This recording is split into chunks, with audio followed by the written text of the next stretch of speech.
Now let's talk about some of the additional resources that come with the game. First of all, my experience is the game window, you do better if you're using Internet Explorer for some of the resources here at the top.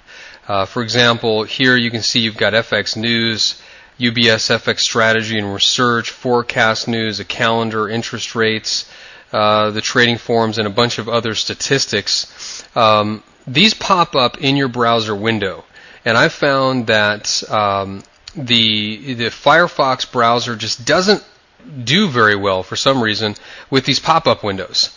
So I actually am using Internet Explorer for this, so it's something that you should consider doing as well. Now some of these are actually very useful. Sorry. For example, the open order statistics. If you click on that, I'll go ahead and bring this browser window in. What you're going to see is where the buy orders are. Okay, now this is for the euro. I'll go ahead and you can't see it on your screen, but there's a line of buttons at the bottom. You see, no, it's not going to let me resize it. Let me go ahead and move this down. Okay, there we go. So you can see it says go to graph. You can see I've selected pound, US dollar. Now, here's what you're looking at is these are the buy orders. About 10% of the buy orders, well, first of all, I'm sorry. Here's the current price, okay, right there, as of the second that I click this button. And it's actually delayed a little bit. You can see here up at the top, it's sampled at 9:30 in the morning. It's going to sample it next in an hour to show you where the buy orders are. So you can see that there were buy orders here going up. Okay, very few. Now if you go over here, buy orders, there are a bunch of buy orders, at least in Owanda's system, far low, in fact all the way down to 9,300. There are quite a few buy orders for the pound when it gets down here, very few sell orders when it gets down there. Okay, so yeah, it's something to look at. I'm not saying that this is going to affect the entire Forex market, but at least gives you a snapshot of what's going on over at Owanda. And remember, since you are trading directly against other traders on Owanda's system, one thing to consider is that if there are a bunch of buy orders, let me bring this back in. If there are a bunch of buy orders lower, at least with Owanda, these orders are going to have to get chewed through or matched up in order for the price to stay there.